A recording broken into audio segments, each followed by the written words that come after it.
Bu Susi hari ini. Mungkin saya tambahkan infonya sedikit. Jadi saya dulu S2-nya memang kajian wilayah Amerika, jadi bukan karena mau berangkat, mau mengincar sekolah di Amerika saja gitu. Jadi dulu memang S2-nya di Amerika, terus tapi saya sendiri belum pernah tuh ke Amerika ya, cuma memang iya, berarti memang selama ini karena saya background-nya hubungan internasional, kemudian saya ambil kajian wilayah Amerika, maka saya fokusnya ke kajian wilayah Amerika seperti itu. Nah, iya jadi betul kata Ibu Susi kata Bu Susi. Jadi kemarin kan saya share ya webinar tentang apa tuh judulnya kemarin, kontroversi, tantangan, pokoknya isu-isu seputar pemilu Amerika yang akan datang gitu. Jadi kemarin sudah dijelaskan oleh dosen saya, Ibu Suzy Sudarman itu dosen saya. Beliau emang apa ya, memang kepintaran sih. Saya sendiri juga kalau mendengar beliau ngomong tuh juga agak mikirnya berkali lipat gitu. Jadi tapi sebenarnya nggak masalah apa, justru karena beliau ilmunya cukup tinggi, kita jadi banyak tahu. Saya sendiri baru tahu sedikit hal yang baru saya dengarkan kemarin ketika Ibu Suzy itu presentasi. Ya, jadi ini yaitu saya memberikan yang saya berikan sekarang itu adalah yang apa namanya yang mungkin yang general ya, jadi kayak menjembatani apa yang sudah kalian dengar kemarin dengan mungkin pengetahuan kalian saat ini gitu.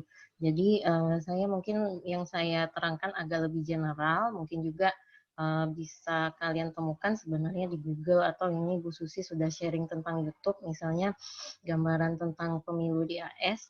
Nah, kemudian mungkin nanti kita tambahkan dengan isu-isu terkini. Jadi saya harap saya sarankan sih kalau misalnya kalian mau mendalami lagi, nanti dengerin aja lagi itu videonya apa yang SKSG UI kemarin itu, yang dari KWA kemarin itu masih bisa dilihat lagi kok. Nanti mudah-mudahan dengan sudah ada tambahan dari saya, terus mendengar lagi presentasi kemarin itu bisa lebih jelas. Oke, mungkin saya mulai aja di share screen aja ya Bu Susi ya. Oke.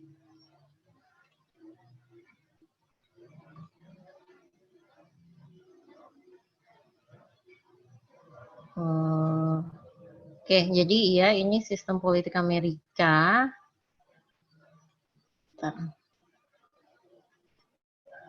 Sistem politik Amerika ini ceritanya bincang asik ya Bu Susi ya. Saya ikut-ikut Bu Susi aja jadi bincang asik. Oke. Halo, halo. Halo, bisa didengar nggak ya? Bisa Bu Alia. Lanjut Bu Alia.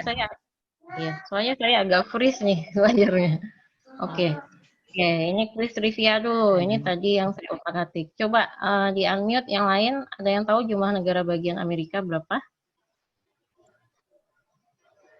Ada yang tahu? 50. Oke. Semboyan negaranya ada yang tahu? Iya, Ibnu? Ini siapa yang jawabnya dari tadi nih? Atau yang lain deh, Ibnu tadi udah jawab. Rahmi senyum-senyum aja itu. Apa? 50, Bu. Hah? Semboyan negaranya lagi. Semboyan negara Amerika apa? Siapa lagi?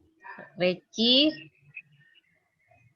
Ada yang tahu? Oke, kita lewat dulu. Bentuk demokrasinya, ada yang tahu bentuk demokrasi? Bentuk demokrasi ini presidensial atau parlementer?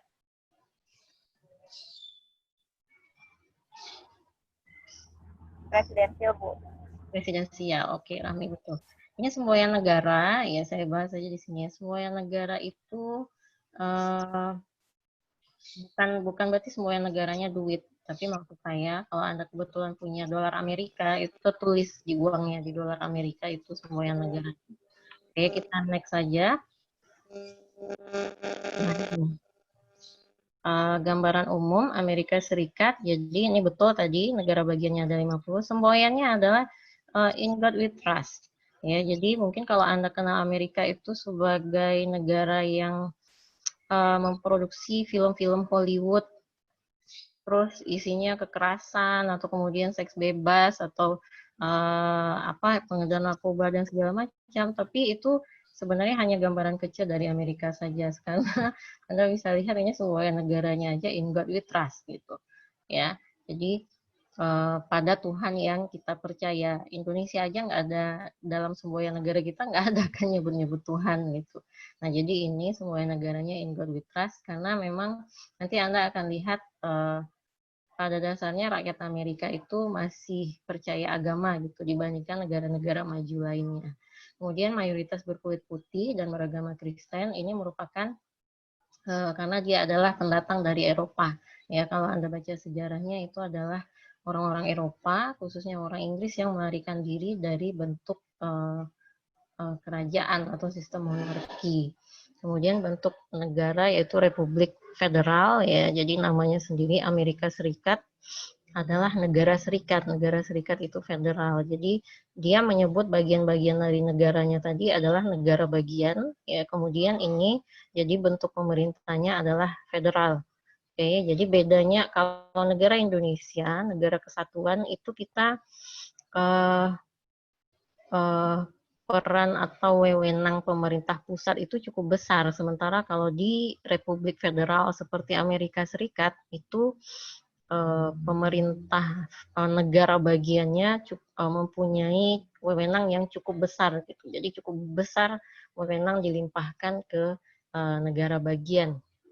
Ya, kalau Indonesia tuh mungkin setengah-setengah. Jadi kita misalnya pada masa setelah otonomi daerah kita ada desentralisasi, ada sebagian aturan pendidikan yang diserahkan ke provinsi atau kota misalnya, tapi kalau di Amerika itu setiap negara bagian itu bisa berbeda. Jadi mungkin di negara bagian A sistem sekolahnya seperti ini, di negara bagian B sistem sekolahnya beda lagi gitu, seperti itu. Nah, konstitusi telah diamandemen 27 kali, ya, karena dia memang negara demokrasi yang sudah cukup tua, ya. Dia merdekanya dari Inggris itu pada abad ke-18. Oke, jadi sudah banyak mengalami amandemen. Kalau Indonesia amandemen kita baru berapa kali? Baru sekali gitu. Ya, sepanjang sekali, dan itu selama beberapa tahun, ya, dari 19 sampai 2001 atau 2002, ya. Ya, anak PPKN tahu lah, ya. Oke, jadi pada masa reformasi itu kita mengamandemen. Tapi kalau Amerika dia sudah 27 kali. Kemudian warga negara tunduk pada 3 lapis pemerintahan. Nah, jadi ke kehidupan warga negara itu dia diatur oleh tiga lapis sistem hukum. Ya, 3 lapis sistem hukum. Jadi ada hukum federal, hukum negara bagian, dan hukum kota atau kabupaten. Nah, jadi ini 3 lapis pemerintahan ini punya punya bagian masing-masing lah gitu. Kemudian bentuk check and balance, trias politika. Ya, jadi ini trias politika ini kurang lebih sama dengan Indonesia. Ya, jadi ada eksekutif, legislatif, dan yudikatif, dan bahkan sering media massa. Nah, media massa di sana itu memainkan peranan cukup besar, ya. Media massanya sangat heboh, terus saya lupa kata bahasa Indonesianya, istilahnya vibrant gitu. Nah, nanti kita cari. Ya, jadi sebagai pilar keempat demokrasi, jadi karena peran media massa cukup besar dalam mengkritisi pemerintah, itu bisa dikatakan mereka sering menyebutnya sebagai pilar keempat. Nah, kemudian ini saya jabarkan lagi legislatif dan eksekutif. Tadi ada legislatif, eksekutif, sama yudisial, ya, yudikatif kita menyebutnya. Legislatif ini Kongres 2 kamar, ya, ada bikameral dari Senat dan DPR. Jadi kurang lebih sama dengan Indonesia, ya. Indonesia kan MPR itu terdiri atas DPR dan DPD. Kalau kita juga, di Amerika juga ada Senat, ya, ini perwakilan negara bagian. DPR itu ya representatif dari seluruh negara bagian di Amerika Serikat. Ini ya tugasnya juga kurang lebih sama dengan yang DPR Indonesia, membuat hukum atau undang-undang, mengumumkan perang, menyetujui perjanjian internasional, mengatur anggaran, dan memakzulkan pemerintah, impeachment.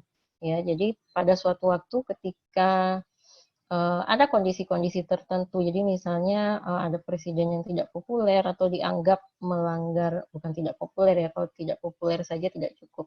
Jadi kalau ada presiden yang dianggap melanggar aturan, dia sebagai eksekutif, nah itu istilahnya dimakzulkan.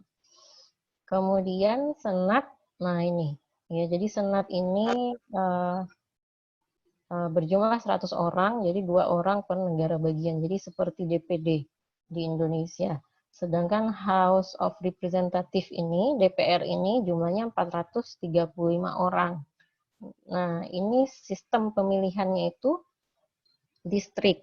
Ya, jadi misalnya nih, kalau saya contohkan misalnya di Sumbar ada penduduk, jumlah penduduk Sumbar itu sekitar 2 juta misalnya. Oke, sekitar 2 juta. Nah, kemudian yang 2 juta itu misalnya dibagi ke dalam 4 distrik.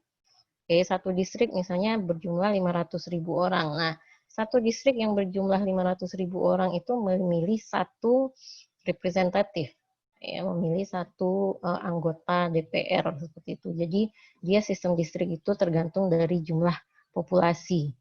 Oke. Nah, kemudian presiden dipilih melalui pemilu tidak langsung. Pemilu tidak langsung, tepatnya sistem electoral college ini untuk masa jabatan 4 tahun. Nah, dan dia juga maksimal 2 kali menjabat. Jadi ini mirip juga dengan Indonesia. Ya, kalau Indonesia masa jabatan presiden kita 5 tahun, tapi juga maksimal 2 kali menjabat. Nah, ini nanti pemilihan presiden saya jelaskan lagi soalnya cukup panjang. Kemudian presiden bertugas atau berhak menjadi commander in chief. Commander in chief ini apa sih bahasa Indonesianya? Panglima apa namanya? Posisi tertinggi dalam militer itu. Ya, dia mengepalai semua militer, angkatan darat, angkatan laut, angkatan udara. Nah, itu commander in chief. Memiliki hak veto terhadap RUU, ya. Jadi misalnya DPR sedang mengajukan rancangan undang-undang. Nah, kalau misalnya anggota DPR-nya ketika itu anggotanya mayoritasnya adalah satu partai dengan presiden, itu presiden punya posisi yang tinggi, apa namanya, bargaining position yang kuat gitu untuk memveto suatu rancangan undang-undang. Ya, kemudian memilih anggota kabinet. Nah, ini ya standar lah ya. Dan kemudian pejabat lainnya. Pada saat pemilu presiden biasanya terdiri atas 2 kandidat presiden.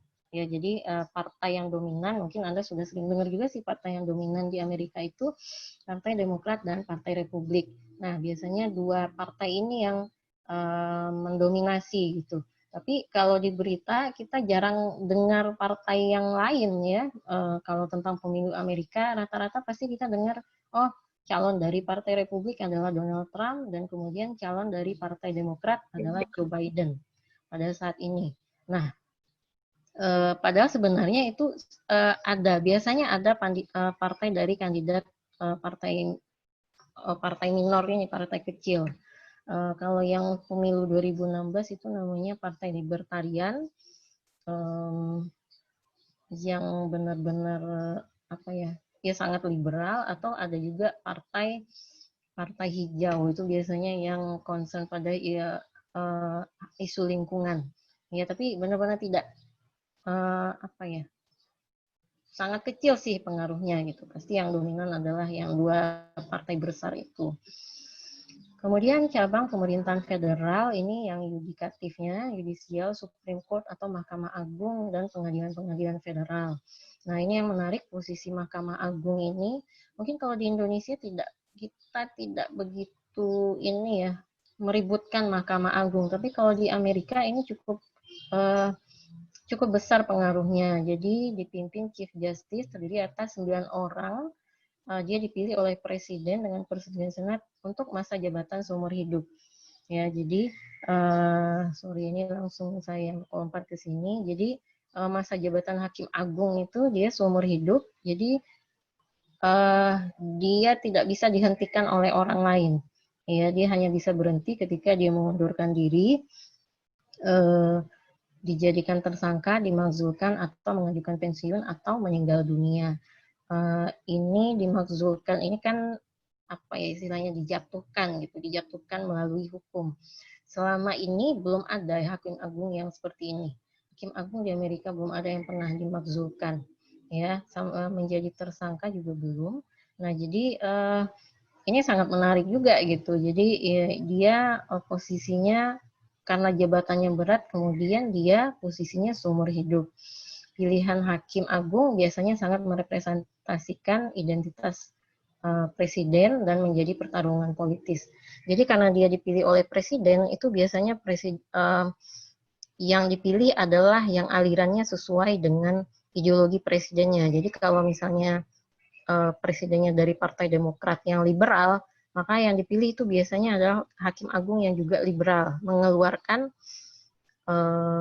keputusan-keputusan liberal. Sedangkan kalau presidennya dari Partai Republik atau konservatif, dia cenderung memilih hakim yang konservatif gitu, yang akan mengeluarkan keputusan-keputusan konservatif. Nanti kita bahas lagi ya tentang liberal dan konservatif. Jadi ini Anda bisa lihat saja berfungsi menginterpretasi hukum dan membatalkan peraturan inkonstitusional. Ini di kita seperti peran Mahkamah Konstitusi, ya, mereview aturan-aturan yang inkonstitusional. Tingkatan pengadilan dari yang paling rendah, pengadilan distrik, pengadilan banding, dan Supreme Court atau pengadilan MA, Mahkamah Agung seperti kita. Ya, kemudian ada pengadilan khusus-khusus lain. Ini Anda baca saja nanti. Saya lanjut. Nah, ini dalam membahas Amerika itu sangat perlu memahami ini, ya, sangat perlu memahami ini pembagian ideologinya. Jadi seperti yang saya bilang, partainya itu partai sistem dui partai, ya, sistem dui partai hanya ada dua partai yang dominan, yaitu Partai Demokrat satu, liberal, kemudian Partai Konservatif satu. Ini saya bedakan ya warnanya karena memang Partai Demokrat itu diidentikan dengan warna biru, kemudian Partai Republik diidentikan dengan warna merah. Oke, jadi Anda ingat-ingat ini, Partai Demokrat disebut juga center left atau aliran kiri, sedangkan yang konservatif itu center right, itu aliran kanan. Nah, dia rata-rata pemilihnya ada di perkotaan, ya, masyarakat perkotaan dan menengah ke bawah atau kalangan pendidikan. Itu biasanya yang memilih adalah orang-orang terdidik. Nah, sementara konservatif masyarakat pedesaan terutama yang masih religius, yang masih pergi ke gereja, kemudian kalangan petani dan pengusaha kaya. Oh ya, berarti saya tambahkan lagi nih, kalau di liberal itu biasanya orangnya sudah tidak religius lagi, sudah rata-rata sudah apa ya berkembang ke arah ateis, walaupun belum ateis itu juga belum dominan sih di Amerika, tapi rata-rata sudah mulai meninggalkan ritual agama itu masyarakat yang memilih Demokrat itu biasanya seperti itu. Kemudian dominan media massa ini maksudnya media massa di Amerika itu cenderung condong ke kiri ini, ya, condong pro, maksudnya bukan pro Partai Demokrat ya, tapi dia mendukung isu-isu yang sama yang juga didukung oleh Partai Demokrat. Oke, nah jadi media massa yang mendukung isu konservatif itu sangat sedikit gitu. Kemudian, nah ini dia sekuler, ya rata-rata pemilihnya sekuler. Kemudian terbuka terhadap imigran, ya terbuka terhadap imigran. Jadi imigran yang datang ke Amerika itu rata-rata diuntungkan karena kebijakan yang liberal ini gitu. Jadi terbuka terhadap imigran. Nanti Anda akan lihat dari Partai Demokrat lebih cenderung misalnya memilih pejabat-pejabat presiden atau gubernur atau kemudian chief atau hakim atau juga anggota DPR yang keturunan imigran gitu. Jadi yang Muslim, yang keturunan Asia atau keturunan lain-lainnya lah itu biasanya ada di Partai Demokrat. ini Partai Konservatif itu anti imigran, ya kurang mempedulikan kelompok minoritas. Ini, sorry, iya, kemudian juga biasanya itu adalah mayoritas kulit putih. Jadi mereka orang yang bangga terhadap kekulit putihan mereka seperti itu. Kemudian progresif ini orang progresif, jadi isu-isu yang hangat di Amerika itu contohnya aborsi. Jadi aborsi itu legal atau tidak, apakah seorang wanita berhak untuk menggugurkan kandungan, itu menjadi isu yang hangat. Kalau menurut liberal, ya dia harus diberi kebebasan untuk itu. Sedangkan kalau menurut konservatif yang masih syarat dengan nilai-nilai agama, itu aborsi itu dilarang gitu, karena dianggap ya menyalahi nilai-nilai agama. Kemudian mendukung aborsi, liberal mendukung imigran, kelompok minoritas. Ya, kelompok minoritas ini kan berbagai macam pula. Contohnya ya imigran itu, atau kemudian kelompok kulit hitam, apalagi ya, atau misalnya sekarang yang perkembangan terbaru, misalnya kelompok LGBT misalnya. Itu lebih banyak pendukung kelompok LGBT itu ada di Demokrat atau kalangan liberal. Kemudian jaminan kesehatan ini maksudnya mereka pro anggaran itu dialokasikan untuk hal-hal yang kesejahteraan masyarakat, ya, welfare state itu maksudnya kesejahteraan masyarakat. Jadi prinsipnya adalah negara itu bertanggung jawab loh, misalnya untuk membiayai asuransi kesehatan, untuk menangani pendidikan, ya. Sedangkan kalau menurut konservatif dia agak kapitalis. Ya, jadi Anda lihat di sini agak kapitalis. Kapitalis itu maksudnya kasarnya gini, ya udah setiap individu mengurusi dirinya sendiri. Jadi sampai asuransi kesehatan itu ya kalau kamu bekerja keras, kalau kamu punya penghasilan sendiri, kamu harus bayar sendiri dong asuransi kamu. Nah, seperti itu. Contohnya seperti itu. Ya, jadi karena konservatif Partai Republik ini rata-rata adalah pengusaha kaya tadi, orang bisnis tadi. Jadi mereka lebih suka kalau pemerintah itu memfasilitasi bisnis mereka. Jadi bukan membayarkan sistem kesejahteraan sosialnya masyarakat, tapi lebih suka pemerintah itu membantu kalangan bisnis, ya, kalangan kapitalis seperti itu. Jadi di sini anti pajak, biasanya kan ada suara-suara dari kelas menengah yang menyuarakan kalau pebisnis kaya itu kan pasti uangnya banyak, harusnya dipajak gitu, untuk dipajak untuk pajaknya nanti digunakan sebagai budget atau anggaran negara. Nah, jadi di sini Anda bisa lihat isu-isu yang bertentangan, ya, isu-isu yang bertentangan. Jadi kalau di sini Partai Demokrat itu cenderung untuk menerapkan pajak tinggi terhadap pengusaha, kemudian kepemilikan senjata api lagi.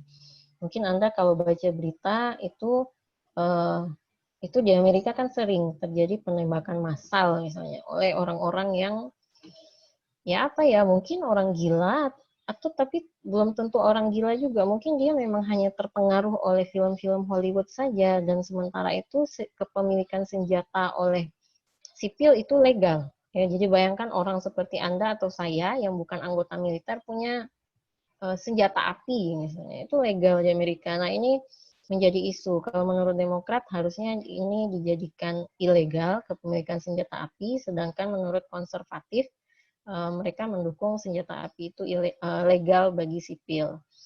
Kemudian apalagi ya, nah ini politik luar negerinya cenderung tertutup, seperti Trump yang anti globalisasi sekarang, sedangkan presiden dari Demokrat citra yang bagus di mata internasional.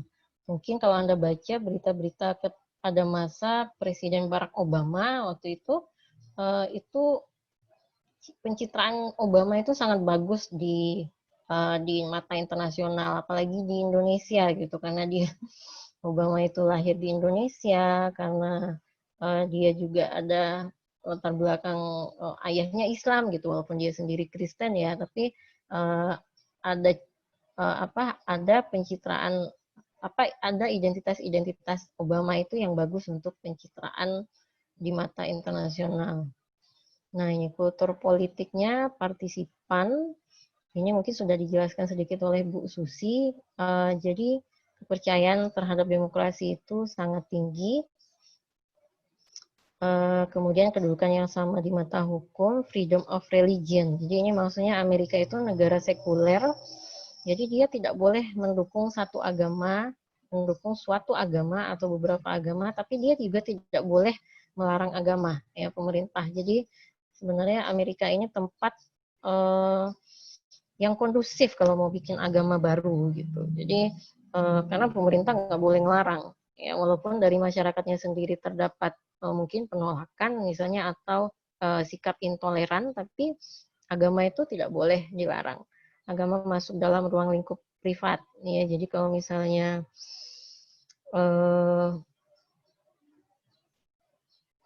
kalau di Indonesia itu kalau kita di Islam kan karena Islam mengatur semuanya, ya, karena Islam mengatur semua aspek bidang kehidupan hingga yang sosial, maka Islam juga bisa Anda lihat terbawa ke dunia politik. Tapi kalau di Amerika ini tidak bisa seperti ini, ya. Agama masuk ruang lingkup privat, ya. Jadi bahkan orang yang sudah lama berteman, misalnya kadang-kadang nggak tahu temannya itu agamanya apa, misalnya seperti itu. Kemudian kebebasan berpendapat, mungkin Anda sudah tahu juga, jaminan hak individu. Nah ini, masyarakat Amerika terbiasa dengan tuntutan atau aktivitas pengadilan. Ya, jadi individu di sana itu merasa bahwa pengadilan itu bisa membantu mereka. Jadi kalau ada masalah sepele itu bisa mereka mengajukan ke pengadilan karena mereka merasa tidak diperlakukan adil, misalnya seperti itu. Kemudian aktivitas pengadilan ini bisa juga hal lain, ya misalnya jadi juri. Oke, jadi ini sistem hukumnya nih, civil law. Jadi kalau di Amerika itu ada namanya juri. Juri itu orang-orang biasa, ya, yang dipilih oleh pengadilan untuk memutuskan bersalah atau tidaknya seorang terdakwa gitu. Nah itu kadang-kadang orang biasa seperti kita mendapatkan panggilan, ayo kamu jadi juri dong untuk kasus ini misalnya. Oke. Kemudian profesi di bidang hukum sangat penting, misalnya lawyer atau pengacara di Amerika itu bayarannya sangat besar karena hukum di Amerika itu sangat fleksibel. Ya, civil law itu kan maksudnya hukum sipil, jadi dia tidak tertulis seperti kita. Jadi interpretasi terhadap hukum itu sangat luas. Ya, jadi sangat luas. Pengadilan itu berperan penting dalam memutuskan hukum, memutuskan perkara yang nanti kemungkinan besar akan menjadi hukum. Nah itu, jadi makanya profesi bidang hukum itu sangat penting karena orang yang menginterpretasikan hukum. Contohnya kalau hakim kan menginterpretasikan hukum, kalau pengacara dia menegosiasikan hukum itu sendiri. Kemudian kelompok kepentingan ini juga sangat penting, sama lobby politik. Ya, lobby politik. Jadi di Amerika itu kulturnya orang percaya gitu kalau ketika kita menyampaikan pendapat itu pemerintah akan mendengar. Asalkan Anda tahu celah-celahnya. Ya, celah-celahnya. Jadi ada misalnya advokasi grup ini, ada lobby politik. Jadi memang dinamis lah seperti itu. Nanti Anda ada contoh-contoh film sih yang memperlihatkan lobby-lobby politik di Amerika ini, nanti kita bahas. Oke, dan ini isu terkininya pemilu presiden November 2020. Kemudian populisme, ini kemarin sudah diceritakan juga oleh Bu Suzy Sudarman, ya, gerakan yang mengatasnamakan tapi mengandung ide yang tidak demokratis atau intoleran. Ini jadi ini isu populisme ini muncul ketika Trump terpilih, ya. Jadi Trump ini kan dari Partai Republik. Partai Republik seperti yang kita bahas tadi, Partai Republik itu kan seperti ini. Nah, Trump ini dia sangat jelas menjelaskan ini, dia anti imigran. Ya, dia anti imigran, dia menjelaskan kalau saya terpilih jadi presiden, saya akan menghambat imigran masuk Amerika. Kemudian apalagi? Kemudian ya dia politik luar negerinya cenderung tertutup. Nah, jadi pada awal dia berkampanye ini si Donald Trump ini orang nggak percaya gitu, orang nggak menyangka kalau dia akan menang dengan kampanye seperti itu, kampanye yang intoleran seperti itu. Ya, sementara Amerika adalah negara demokratis. Tapi ternyata Trump menang gitu. Ternyata Trump menang, nah itu namanya populisme. Oh, ternyata jadi kesimpulannya masyarakat Amerika itu sendiri sebenarnya juga intoleran. Sebenarnya masyarakat Amerika juga tidak peduli terhadap imigran gitu. Jadi itu namanya populisme. Ya, jadi walaupun ada kampanye Trump itu yang tidak demokratis, yang intoleran, tapi ternyata orang memilih dia. Nah, itu namanya populisme. Ternyata rakyat mau yang seperti itu gitu. Ternyata masyarakat Amerika itu intoleran. Nah, itu namanya populisme. Ya, jadi kemauan rakyat itu tidak selalu benar, tapi itu dimanfaatkan oleh politikus gitu. Kemudian gerakan sipil ini sudah mulai banyak. Nah, di sisi lain banyak gerakan sipil oleh kelompok minoritas, misalnya Black Lives Matter ini dari kelompok kulit hitam yang menganggap bahwa diskriminasi itu masih sangat rentan di Amerika. Kalau Me Too Movement ini gerakan anti kekerasan seksual, ya. Jadi bahwa hukum di Amerika itu masih belum memfasilitasi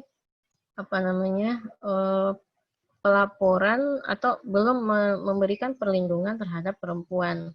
Kemudian kejenuhan terhadap partai politik, ya. Jadi partai politik itu dianggap sama sih dengan di Indonesia gitu. Orang lebih fokus pada tokohnya daripada partai politiknya. Kemudian COVID-19. Nah, ini juga bagaimana Trump menangani COVID-19 ini juga menjadi isu gitu. Karena banyak sekali masyarakat Amerika yang meninggal dan banyak yang tidak mau pakai masker gitu. Jadi ternyata di Amerika juga ya sama aja kayak di Indonesia, ada orang-orang yang tidak terdidiknya juga, ada orang-orang yang suka konspirasi teori juga gitu. Jadi sorry, iya, jadi bahkan mereka ada gerakan sendiri terang-terangan menentang masker. Nah, kemudian ini yang terakhir hasil pemilu. Nah, ini jadi isu terkini itu kan hasil pemilu. Ini mana ya? Nah, ini. Jadi kalau menariknya kalau Amerika itu dia electoral college itu adalah winner takes all. Jadi satu negara bagian itu satu suara. Ya, satu suara. Jadi berapapun orang yang jadi dia tidak simple majority kayak kita. Kalau Indonesia kan memang suara terbanyak itu yang menang. Dihitung jumlah suaranya berapa puluh juta masuk untuk Jokowi, berapa puluh juta untuk Prabowo. Terus nanti siapa yang lebih tinggi itu yang menang. Tapi kalau di Amerika itu sistemnya electoral college, ya. Jadi misalnya gimana ya? Satu negara bagian itu satu suara. Jadi kalau di sini Anda lihat ada merah dan biru itu mencerminkan partai yang menang. Jadi misalnya negara bagian California yang menang adalah Demokrat. Kemudian yang negara bagian Oregon ini yang menang adalah Demokrat juga. Sementara yang negara bagian misalnya ini Texas yang menang Republik. Jadi makanya diperlihatkan dalam merah dan biru. Ya, mungkin coba saya perlihatkan lagi. Nah ini, jadi menariknya ini pemilu di Amerika itu nanti hasilnya biasanya hasil-hasilnya seperti ini. Nanti kalau Anda punya waktu bulan November coba diamati. Ya, dia pemilu mereka kan tidak seperti kita ya. Pemilu mereka itu satu hari selesai gitu. Jadi penghitungannya dalam 24 jam sudah terlihat. Nah, ini nanti bulan November, jadi mereka pemilu tanggal 3, di kita tanggal 4 menjelang tengah hari itu mungkin sudah selesai, sudah terlihat siapa pemenangnya. Mereka electoral college. Nah, jadi electoral college itu seperti ini. Anda bisa lihat angka suara yang diperoleh oleh Hillary Clinton sebenarnya lebih besar daripada suara yang diperoleh oleh Donald Trump. Yaitu Hillary Clinton dapat 65 juta suara, Donald Trump hanya 62 juta suara. Tapi karena dia hitungnya per negara bagian, ya Donald Trump-nya menang gitu. Ya, jadi dari jumlah negara bagian lebih banyak yang memilih Trump, maka Trump yang menang. Padahal secara simple majority, ya kalau hanya berdasarkan suara terbanyak itu Hillary Clinton yang menang. Jadi biasanya kalau hasil pemilihan Amerika itu tampangnya seperti ini nih, dalam bentuk peta, terus nanti peta negara bagiannya biru atau merah gitu. Ya, biru atau merah, kemudian apalagi ya, ini juga ada swing state, ini ada yang garis-garis. Ya, garis-garis itu tandanya negara bagian yang tadinya ya yang dikira akan menjadi misalnya ini kan merah nih. Tadinya dia dikira akan menjadi biru, tapi ternyata dia beralih ke merah. Nah, itu ada jadi istilahnya negara-negara bagian yang swing state atau traditional state. Jadi kayak di Indonesia itu misalnya kan ada pemilih yang kayak Sumbar. Sumbar itu pasti dari kita lihat dari dua pemilu sebelumnya ya, kan Prabowo menang tuh. Pasti yang dipilih adalah yang ya pokoknya partai-partai atau kandidat-kandidat yang diusung oleh Muhammadiyah lah biasanya seperti itu. Nah itu tidak ada swingnya. Swing itu maksudnya kan berayun. Jadi tidak ada keraguan-raguan bahwa Sumatera Barat akan memilih kandidat misalnya yang didukung oleh Muhammadiyah. Tapi kalau swing di Indonesia, swing state itu kayak misalnya Sumatera Utara, Riau, Bengkulu. Nah, karena penduduknya sangat beragam, jadi bisa lihat Sumatera Utara itu pada 2014 menang Jokowi, tapi pada 2019 menang Prabowo. Riau juga seperti itu. 2014 menang Jokowi, 2019 menang Prabowo. Jadi itu ada provinsi-provinsi yang kita tidak bisa memperkirakan. Kalau misalnya Bali itu kebalikan dari Sumatera Barat, misalnya dia pasti akan memilih presiden yang tidak pro-pro banget ke Islam gitu, karena dia penduduknya mayoritas Hindu. Nah, itu di Amerika Serikat ini kayak gini, ada negara bagian yang tradisionalnya adalah misalnya California, itu hampir selalu pasti biru. Ya, atau misalnya yang di pantai timur ini itu biasanya hampir selalu biru. Hampir selalu dia memilih presiden Demokrat. Sementara yang tengah itu biasanya hampir selalu memilih presiden dari Partai Republik. Oke, iya itu aja sih Bu Susi. Nanti saya rasa akan lebih banyak lagi diskusi kita melalui diskusi. Ya, kalau ada yang bertanya gitu. Soalnya saya ini kan memberikan gambaran yang umum, mungkin sebagian ada yang sudah diketahui, kemudian saya tambahkan isu-isu yang perlu dibahas. Oke, sebentar. Ya. Baik. Terima kasih Bu Alia. Ya, 9 slide, tapi itu sudah sangat komprehensif menggambarkan bagaimana sistem politik di Amerika. Ya, terutama bagi kita di PPKN ada 3 hal yang menarik ya dari apa yang disampaikan oleh Bu Alia. Ternyata memang perilaku dari elit politiknya, termasuk dari perilaku masyarakat pemilihnya, sangat ditentukan oleh ideologi yang mereka anut. Nah, tadi ada 2 ideologi ya, ada ideologi liberal, ada ideologi konservatif. Jadi bagaimana ideologi liberal itu ya wataknya, karakternya, tipikalnya, maka itu akan mengarahkan masyarakatnya dan juga akan mengokohkan bagaimana perilaku elitnya ketika mereka terpilih. Dan pada hari ini yang terpilih adalah Trump, di mana dia memiliki ideologi konservatif dari Partai Republik ya. Dia intoleran. Nah, ini yang mencengangkan ya bagi saya ya. Bagaimana seorang Trump yang intoleran, yang diskriminatif, tapi justru itu menjadi sangat populis di mata masyarakat Amerika Serikat, dan karena itulah ya dia hanya memenangkan politik di Amerika Serikat. Jadi kalau bagi PPKN itu kan menjadi sebuah, kok bisa ya seperti itu ya, masyarakat di negara maju ya di mana setiap saat seolah-olah kiblat kita itu adalah negara maju, tapi ternyata nilai-nilai mereka sangat bertolak belakang ya dengan apa yang menjadi ideologi kita ya, ideologi Pancasila. Nah, ini menarik ini untuk kita kupas lebih dalam ya, kita diskusikan bersama dengan Bu Alia. Ibu beri kesempatan kepada Ananda semua untuk bertanya langsung kepada Ibu Alia. Silakan. Boleh, Bu? Ya, silakan Ami, silakan. Terima kasih Bu Susi dan juga Bu Alia atas penjelasannya. Pertanyaan saya yang pertama adalah tentang sistem pemilihan atau penentuan akhir dari presiden. Itu kan tadi melalui sistem electoral college, di mana penentuan presiden terpilih berdasarkan suara terbanyak dari negara bagian. Nah, pertanyaannya adalah bagaimana negara bagian itu menentukan proses penentuan presiden di negara bagian itu seperti apa gitu. Itu. Terus yang kedua, Amerika itu adalah sebuah negara demokrasi yang sangat kuat dengan karakter masyarakat, karakter warga negaranya yang partisipan, reaktif, dan juga responsif terhadap perkembangan negaranya. Tapi kenapa justru di sana terjadi dominasi pemimpin gitu? Bahkan kemarin pada saat webinar itu kan ada pernyataan dari Mbak Persi itu bahwa sekarang tidak ada lagi Partai Demokrat versus Republik, yang ada adalah Demokrat versus Partai Trump. Nah, jika seperti itu, kan masyarakatnya reaktif gitu, kenapa mereka tuh tidak bisa menghentikan atau kayak membatasi laju Trump yang sangat dominan itu?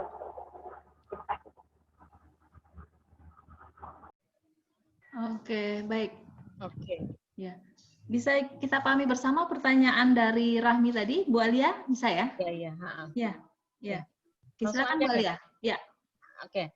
Ya, jadi sistem pemilihan yang pertama dulu ya. Jadi sistem Amerika yang Electoral College itu sebenarnya cukup rumit ya.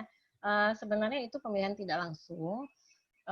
Sebenarnya sih yang dipilih pada saat pemilu itu oleh masyarakat itu adalah Electoral College-nya. Electoral College itu maksudnya orang-orang dari partai politik yang nanti akan memilih presiden. Tapi ini sebenarnya otomatis aja. Kalau misalnya lebih banyak anggota elektoralnya dari partai Republik, tentu dia akan memilih presiden dari partai Republik. Ya, kalau dia akan memilih presiden dari kalau yang terpilih adalah Partai Demokrat, tentu dia akan memilih Partai Demokrat. Sebentar saya sharing lagi ya Bu Susi ya. Ini nih. Nah, ini yang tadi. Oke. Nah, jadi kan ini jadi ini simple majority-nya terdapat di sini di negara bagian, ya. Jadi maksudnya begini, ini kalau saya mouse over ke sini, nah ini kan ada, aduh nggak bisa ditunjuk, sorry ini deh, ini misalnya nggak bisa juga. Jadi misalnya gini, satu negara bagian itu ada hitungannya. Jadi California, Anda lihat yang EV ini, poin EV di bawah ini. California itu dia paling tinggi angkanya 55. Jadi kalau California misalnya menang Partai Demokrat, dia dapat poin 55. Tapi kalau misalnya di Nevada, negara bagian Nevada, Demokrat menang di Nevada ini, poinnya hanya 6. Ya. Nah, jadi ini perhitungannya berdasarkan populasi sih, ini karena negara bagian yang besar, California ini kemudian penduduknya juga padat, makanya angka electoral vote-nya 55. Ya, seperti itu. Nah, jadi yang dipilih itu adalah electoral college gitu. Jadi ya kasarnya adalah partai. Jadi kalau misalnya di ya ini misalnya vote di California yang masuk voting individual itu ada 8 juta orang ke Hillary Clinton, sementara ke Donald Trump itu 4 juta orang. Nah, itu kan berarti yang menang adalah Partai Demokrat. Ya udah 55 vote masuk ke Partai Demokrat seperti itu. Tapi kadang ada yang misalnya yang tipis banget. Nah, ini misalnya di Wisconsin ini. Ya, Wisconsin itu Donald Trump dapat 1,4 juta. Hillary itu 1,38, hampir 1,4 juga sebenarnya gitu kan. Tapi karena 1,4 1,4 tetap saja lebih unggul daripada 1,3, maka satu negara bagian ini masuknya hitungannya ke republik. Ya, masuknya ke republik. Jadi 10 poin Wisconsin itu terhitung sebagai pendapatan partai republik. Oke, nah jadi kalau misalnya saya ingat itu di waktu pemilu 2019 pendukung Prabowo kan orang yang educated nih Bu Susi. Jadi mereka bilang kalau misalnya Indonesia ini pakai sistem electoral college seperti Amerika, ini Prabowo yang menang gitu. Karena jumlah provinsi yang memenangkan Prabowo itu jauh lebih banyak daripada provinsi yang memenangkan Jokowi. Tapi karena kita simple majority, ya, jadi hanya suara terbanyak saja, yang suara terbanyak itu masuknya ke Jokowi, ya berarti Jokowi yang menang, Jokowi lah yang jadi presiden. Sementara kalau yang di Amerika, ketika tahun 2016 ini pendukung Hillary kecewa gitu dengan electoral college. Coba kalau kita simple majority, coba kalau kita berdasarkan suara terbanyak saja, itu Hillary akan menang karena suaranya 3 juta lebih banyak daripada Donald Trump, seperti itu.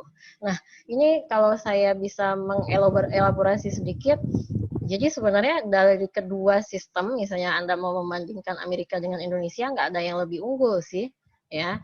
Jadi kalau di Indonesia simple majority itu kelemahannya adalah kandidat itu dia mungkin fokus ke daerah dengan populasi besar saja. Ya, contohnya bisa Anda lihat strateginya Jokowi, dia menggandeng wapres dari NU. Warga NU itu sendiri sudah puluhan juta gitu di Jawa Tengah dan Jawa Timur. Memenangkan Jawa Tengah dan Jawa Timur saja sudah akan sulit dikalahkan gitu. Sementara kalau di electoral college seperti Amerika Serikat ini, ya itu akan menghindari itu calon kandidat presiden itu tidak fokus ke daerah dengan populasi padat sih, tapi dia akan fokus pada swing state seperti ini, daerah yang proporsi pendukung kedua partai itu sangat sama gitu, hampir sama gitu. Jadi nggak jelas. Jadi setiap pemilu presiden itu nggak diketahui ini daerah ini akan masuk kemana. Jadi kemarin Trump itu menang karena dia pintar dia berstrategi di daerah-daerah swing state seperti ini. Nah, kemudian pertanyaan yang kedua dari Ami, dia kan masyarakat demokrasi tapi saat ini didominasi oleh pimpinan ya, seperti itu. Jadi kayaknya sekarang hanya ada Partai Demokrat dan Partai Trump. Ini karena individu itu juga, kalau dalam politik sih individu itu juga berperan sangat besar. Jadi Trump ini orang yang dari karakternya sendiri cukup dominan. Ya, cukup dominan. Dia sebenarnya kan latar belakangnya adalah pebisnis, pengusaha kaya. Kemudian dia juga aktif di media sosial. Dan karakternya sendiri itu unik gitu. Ya, karakternya sendiri unik. Jadi dia kan belak-belakan itu. Saya anti imigran, saya anti globalisasi gitu kan. Dan itu didukung oleh masyarakat. Nah, ketika masyarakat banyak yang mendukung dia, ketika tweetnya yang intoleran itu dikomentari bisa dihujat atau didukung, ya banyak pendukungnya, tentu partai tidak bisa berkutik juga gitu. Mungkin Trump ini agak sedikit melenceng dari nilai-nilai atau ideologi partainya, tapi ketika dia mendapat banyak dukungan dari pemilih misalnya, itu kan juga menjadi keuntungan terhadap partai. Ya, seperti itu. Jadi demokrasi Amerika ini memang maju, tapi bukan berarti tidak ada kelemahan. Ya, tidak ada kelemahan. Tapi menurut saya sih justru itu yang dinamisnya seperti itu. Bagaimana Amerika itu melewati setiap guncangan terhadap demokrasinya, dan ini sebenarnya juga salah satu titik tolak gitu, Amerikanya akan kemana, ya. Jadi kalau saya dulu belajar Amerika itu kan pada masa Obama ya, Presiden Obama, saya masuk KWA itu ketika Obama sedang mencalonkan menjadi presiden, itu juga heboh gitu. Orang tidak percaya dia sosok yang karismatik, simpatik, tapi orang tidak percaya dia akan menang karena selama 200 tahun sejarah Amerika nggak pernah ada presiden berkulit hitam seperti itu. Orang juga ragu dia akan menang gitu, tapi ternyata dia menang. Nah, itu menarik. Itu menarik dibahas. Oh, ternyata Amerika bisa juga memilih presiden kulit hitam, terus nanti kebijakan-kebijakannya bagaimana gitu, seperti itu. Nah, itu kan diteliti. Nah, sekarang setelah Trump ini juga menarik dibahas, tapi memang lebih dari, kalau dari sudut pandang kita ya, dari sudut pandang menyebalkan gitu. Ini kok orang bisa terpilih jadi presiden misalnya, walaupun dia terang-terangan dia belak-belakan, dia nggak mempermanis mulutnya. Jadi kalau politisi kan biasanya ngomong tuh diatur, diplomatis gitu. Tapi kalau Trump kan tidak. Dia kalau nggak suka ya udah bilang nggak suka gitu. Dia kalau mencela orang ya udah dicela aja gitu. Itu Anda bisa kalau mau coba follow aja Twitternya itu sangat dinamis gitu. Nah, jadi apalagi tadi yang ditanyakan Ami. Ya, kalau menurut saya partai Trump itu maksudnya seperti itu. Jadi karakteristik Trump itu sendiri sudah sangat mendominasi gitu. Jadi saya nggak heran kalau Partai Republik mencalonkan Trump lagi. Nggak ada yang bisa menyaingi dia dari partai itu. Ya, kemudian sebenarnya kan kemarin juga dibahas oleh Mbak Patsy itu ya. Kenapa sih orang mau memilih Trump gitu? Ya karena pada dasarnya orang kenapa ada imigran yang mau memilih Trump padahal dia anti imigran? Karena sebenarnya orang imigran yang datang ke Amerika itu memang pengen kaya gitu. Mereka mengidolakan Amerika sebagai tanah yang menjanjikan, yang akan mendatangkan kesejahteraan ekonomi, kebebasan dan segala macam. Jadi melihat sosok Trump yang sebagai pebisnis itu mereka sebenarnya agak terinspirasi juga seperti itu.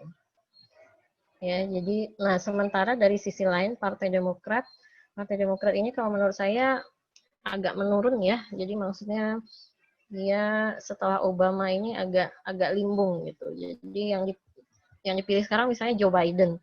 Joe Biden itu Joe Biden itu sudah tua, kemudian kulit putih, kemudian mantan militer, veteran, kemudian dia padahal Demokrat ini kan dia membanggakan sikapnya yang toleran. Kemudian ya udah sebagai untuk mengimbangi Joe Biden dipilih calon wakil presiden perempuan, kemudian dia keturunan India, keturunan Afrika, juga banyaklah keturunan-keturunannya gitu, namanya Kamala Harris.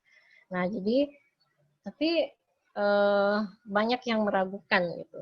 Kalau menurut saya sih kurang, pemilu kali ini agak ini ya Joe Biden sama Donald Trump dua-duanya udah tua.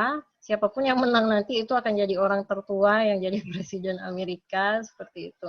Memang memang Amerika ini seperti ada cobaan ya, banyak cobaan karena gerakan-gerakan dari minoritas mulai muncul dan merasa mereka tidak terfasilitasi. Oke, nah seharusnya kan biasanya kan Partai Demokrat yang mendukung isu-isu itu, tapi Partai Demokrat pun sepertinya tidak bisa berbuat banyak seperti itu. Mungkin itu Bu Susi.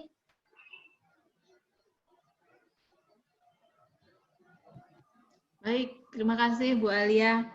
Ya, bagaimana Rahmi sudah bisa sama-sama kita pahami ya, bahwa memang Amerika Serikat itu meletakkan pondasi demokrasinya adalah berdasarkan electoral college tadi ya, berdasarkan suara dari kuantitas negara bagiannya.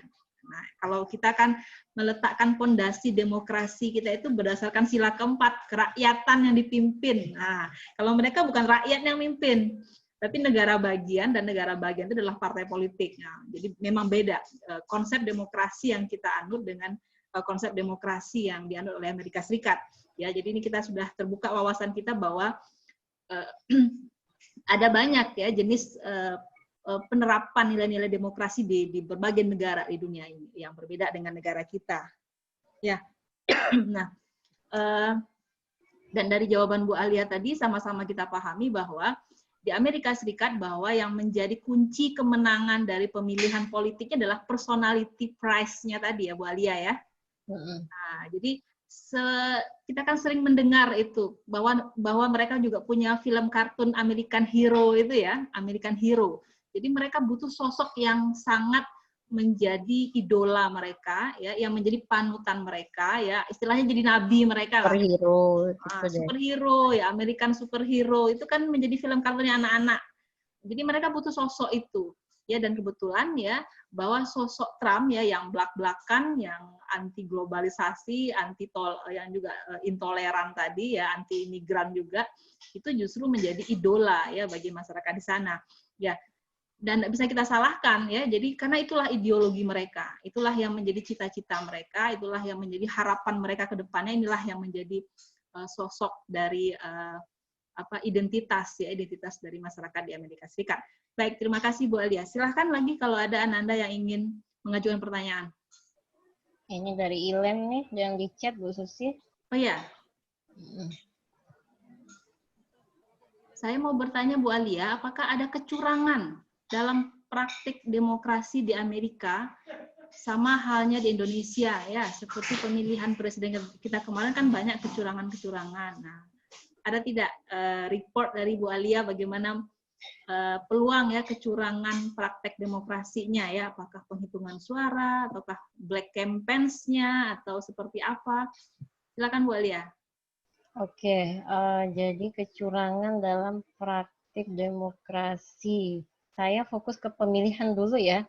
Jadi pemilihannya itu nggak sama kayak di Indonesia. Kalau Indonesia kan sama, dari Sabang sampai Merauke kita harus mencoblos. Jadi surat suara itu dialihkan dari pusat ke daerah-daerah, kemudian kita milih mencoblos gitu. Tapi kalau di Amerika, karena dia federal, setiap negara bagian punya sistem sendiri-sendiri. Jadi ada negara bagian yang melalui mail, ya. Jadi surat suara itu dikirim lewat pos. Ada yang dengan memang di TPS ya, TPS. Nah, sebenarnya mayoritas di Amerika itu pakai TPS, tapi jangan dibayangkan mencoblos kayak kita. Dia kayak sudah mesin, ya sudah modern. Jadi kayak mesin ATM gitu. Jadi masuk ke TPS itu ada mesin kayak mesin-mesin ATM, ya. Itu memang sama sih, perusahaan yang memasok mesin ATM dengan perusahaan yang memasok mesin pemilih itu sama perusahaannya. Nah, jadi mesin kayak mesin itu dan jadi memasukkan suaranya secara digital. Makanya dalam 24 jam itu hitungannya selesai. Ya, dalam 24 jam hitungannya selesai. Tapi ada juga jadi nggak seragam, tapi memang ada juga negara bagian yang suara itu dikirimkan lewat pos, ya. Jadi ditulis kemudian dikirimkan lewat pos seperti itu. Nah, sekarang isunya adalah karena pandemi, karena COVID, ya. Jadi ada usul bahwa pemilihan di Amerika itu dilaksanakan dengan mengirimkan lewat pos itu tadi, ya, mengirimkan lewat pos itu tadi. Jadi tapi itu yang langsung dibantai oleh Trump, ya, dibantai. Jadi maksudnya itu pasti akan terjadi kecurangan kata dia kalau kirim lewat pos itu. Padahal ada satu negara bagian yaitu Utah yang dia sudah melaksanakan sistem pemilunya secara lewat pos. Kalau dalam kecurangan itu ya apakah benar-benar terjadi atau tidak kan kita nggak tahu ya, wallahu alam ya. Tapi tuduhan kecurangan itu sama dengan di Indonesia, sudah banyak di Amerika. Ya, misalnya ketika Presiden Bush menang tahun 2000, itu juga suaranya sangat tipis, ya, antara Bush dan Al Gore itu sangat tipis suaranya. Itu juga ada tuduhan kecurangan terhadap Bush. Nah, karena mereka kecurangan, karena mereka sudah pakai mesin, ya, jadi itu ada media yang meliput perusahaan yang memasok mesin ATM itu yang diutak-atik gitu kan. Ini perusahaannya bagus nggak track recordnya atau apa gitu. Tapi tidak banyak menimbulkan tidak menjadi perhatian banyak orang juga, nggak sampai ke pengadilan seperti itu, tidak gitu. Karena pada dasarnya sih orang punya kepercayaan yang cukup tinggi sebenarnya. Ya, mungkin yang menuduh curang itu ya memang pihak yang terkalahkan atau yang pihak tidak suka. Trump waktu sebelum dia menang tahun 2016 dia juga sudah keluar-keluar. Itu nanti pemilu pasti akan curang tuh, karena dia nggak yakin dia menang. Karena orang juga nggak percaya dia akan menang gitu kan. Jadi dia sebelum pemilu itu dia sudah keluar-keluar di tweetnya lah, dia kan raja sosial media ya, itu dia juga sudah ngomong berkali-kali itu pemilunya akan curang, itu akan curang. Ternyata dia menang gitu. Tapi nggak ada yang ini, Hillary nggak menuntut gitu loh. Hillary langsung ngasih selamat, oke, Trump menang, selamat ya, seperti itu. Nah jadi sekarang juga dia ulang seperti itu. Jadi kalau lewat pos ini pemilunya pasti ada kecurangan katanya seperti itu. Tapi tidak, rata-rata sih tuduhan-tuduhan seperti itu tidak jauh ya. Kalau di kita kan biasanya sampai ke MK, sampai ke pengadilan. Tapi kalau di Amerika enggak, rata-rata enggak. Sangat jarang yang menuntut sampai ke pengadilan seperti itu. Nah, kemudian kalau hoax, kalau black campaign, aduh itu sudah ya sama aja sih, banyak sekali Bu Susi. Apalagi sekarang zamannya sosial media gitu. Ya Trump ini kalau di sosial media dia terang-terangan aja menghina. Kalau di Indonesia tuh mungkin sudah kena pasal pencemaran nama baik gitu. Tapi kalau di Amerika itu biasa aja. Kayak Obama dulu misalnya, Obama itu kan dia nama tengahnya Barack Hussein Obama ya, karena bapaknya itu orang Kenya yang Islam. Tapi sebenarnya sudah sekuler juga, bapaknya sudah sekuler juga, terus Obama dia ikut agama nenek kakeknya yaitu Kristen gitu. Tapi sempat hoax itu ada beredar jadi sertifikat bahwa dia lahir jadi maksudnya dipertanyakan gitu, dia beneran lahir di Hawaii atau lahir di mana sih, seperti itu. Jadi sampai banyaklah hoax menyerang Obama. Kalau Trump itu lebih kepada dia yang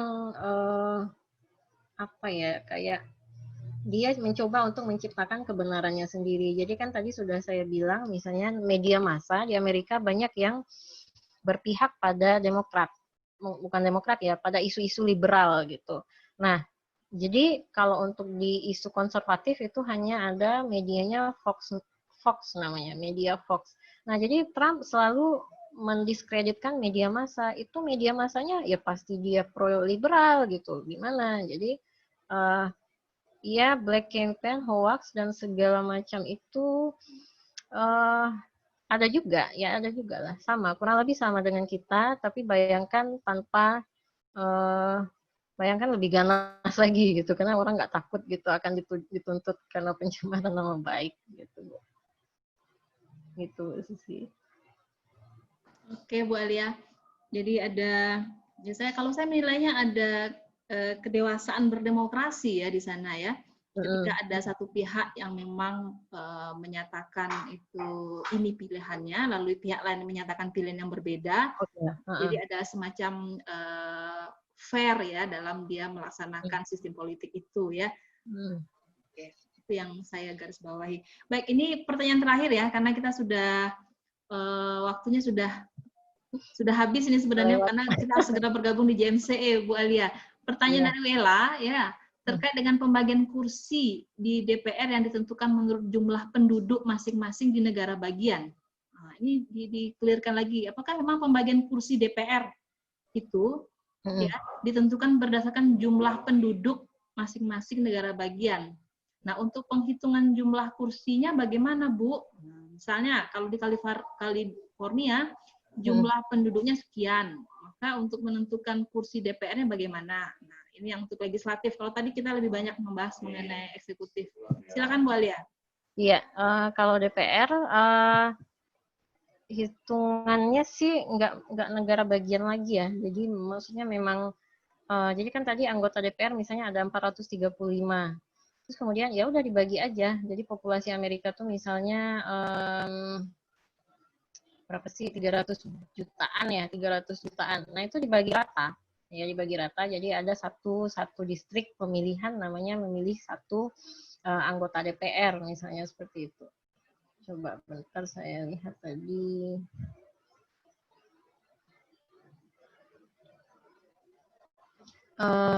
Sebentar. Jadi ya penduduk menurut jumlah penduduk masing-masing negara bagian. Iya, jadi kalau misalnya satu daerah yang padat, ya, jadi misalnya kayak Padang ini mungkin dibagi ke dalam lebih banyak distrik daripada daerah-daerah kota kabupaten yang lain. Jadi karena Padang penduduknya 1 juta, misalnya kalau satu distrik itu misalnya 200.000 orang, ya jadi di Padang ada 5 distrik, akan ada 5 anggota DPR yang terpilih. Tapi kalau misalnya di Padang Panjang, misalnya kalau satu Padang Panjang itu sudah ada 200.000 orang, berarti Padang Panjang hanya memilih satu anggota DPR. Gitu aja sih. Kalau jadi apa ya, sistem distrik itu namanya. Coba Anda lihat di sistem pemilihan, yaitu sistem distrik, ya Bu Susi ya, sistem distrik kalau nggak salah seperti itu. Iya, iya. Jadi memang dibagi seperti itu saja, dibagi berdasarkan jumlah penduduk, dan anggota DPR itu tetap, jadi nggak berubah-ubah. Jumlahnya selalu 435. Jadi bukan jumlah penduduk menentukan jumlah anggota DPR, enggak, tapi jumlah anggota DPR menentukan berapa jumlah populasi di satu distrik yang akan memilih, seperti itu. Itu aja Bu Susi. Oke, baik. Ya, jadi seberapa banyak pun pertambahan jumlah penduduk, maka dia tetap akan dibagi berdasarkan jumlah yang pasti dari anggota legislatif di sana, yakni 435 ya. Nanti dibagilah berdasarkan jumlah penduduk, nah, maka satu misalnya anggota DPR dia harus bisa maksimal meraih suara misalnya 200.000 orang atau berapa gitu Bu Alia ya. Ya. Oke, ya. Baik. Kira-kira bisa dipahami Ananda semua, ada 3 pertanyaan yang sudah kita bahas. Ya, dan sayang sekali waktu kita sudah habis ya. Saya yakin kita semua menikmati ya bincang asik kita dengan Bu Alia. Ya, karena Bu Alia ini ya, semoga bermanfaat.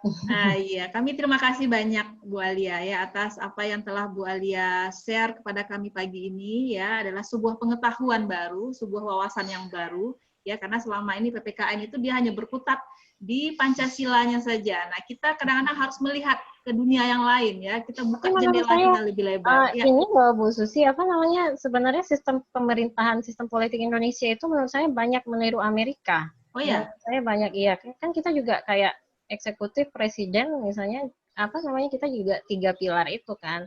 Eksekutif, legislatif, yudikatif, terus legislatif kita juga bikameral, ada DPR, MPR kita ada DPR sama DPD, seperti itu. Kemudian apa ya, pokoknya mirip lah dengan Amerika. Mungkin bisa dijadikan kajian juga bagaimana mungkin civic education-nya mungkin bisa dijadikan kajian juga gitu. Iya, secara struktur memang hampir sama itu Bu Alia ya, secara strukturnya. Yang beda jauhnya adalah value-nya. Ya, ideologinya. Ya, ideologi. Ya, jadi kalau strukturnya hampir sama ya, sama-sama trias politika, tapi value yang digunakan oleh setiap lembaga itu tentu jauh berbeda antara Indonesia dengan Amerika Serikat. Baik, kami selaku pengampu mata kuliah Sistem Perbandingan Politik ya mengucapkan terima kasih sekali lagi kepada Bu Alia, terima kasih juga kepada Ananda sekalian ya. Mungkin dalam waktu 30 menit ke depan silahkan mengisi absen dan Ibu beri waktu yang lebih panjang ya untuk bisa submit tugas mengenai sistem politik Amerika. Ya, jadi kita harus buatkan satu resume ya dalam bentuk deskripsi boleh, dalam bentuk tabel boleh. Seperti apa kira-kira sistem politik Amerika, dan Ananda submitkan melalui menu excitement di sistem e-learning 2. 30 menit lagi ya, karena memang belum Ibu siapkan, belum Ibu buka lagi untuk mata kuliah kita ini dalam sistem e-learning 2. Kami selaku pengampu mata kuliah ini bersama Pak Suryadev. Itu ya. Saya pikir saya taruh contoh film lobby politik. Ini kan ada film. Karena Amerika ini produksi filmnya banyak, jadi kita bisa belajar dari film gitu. Contohnya lobby politik di DPR. Ya, ini contoh lobby politik di DPR, Legally Blonde, MILF. Jadi maksud saya sangat dinamis gitu kalau di DPR-nya seperti itu. Ya, filmnya bisa di-share YouTube apa tuh Bu Alia? Ada trailernya atau ada full movie-nya? Coba suruh anak-anaknya aja, pasti mereka lebih ahli deh. Oke deh. Kasih judul ya Bu Alia ya. Kasih judul ya. Judulnya tuh, itu judulnya Legally Blonde, terus MILF satu lagi. Oke, di chat ya. Iya, di chat. Oke, terima kasih banyak. Ya, bagi yang berminat mau ke Amerika Serikat ya atau melihat bagaimana sistem politik di sana, mari kita saksikan film yang direkomendasikan oleh Bu Alia. Baik, saya tutup kuliah kita pada pagi hari ini. Terima kasih Bu Alia, terima kasih Ananda semua. Kita nanti ada kegiatan di JMCE sesudah ini ya. Ini juga adalah sebuah hal yang penting untuk kita ikuti bersama. Kami menutup pertemuan kita pada pagi hari ini. Terima kasih. Assalamualaikum warahmatullahi wabarakatuh. Waalaikumsalam. Waalaikumsalam warahmatullahi wabarakatuh. Udah boleh live ya, Bu Susi ya. Sudah Bu Alia, terima kasih banyak Terima kasih ilmunya. semuanya. Luar biasa Bu Alia. Sukses Ya. selalu.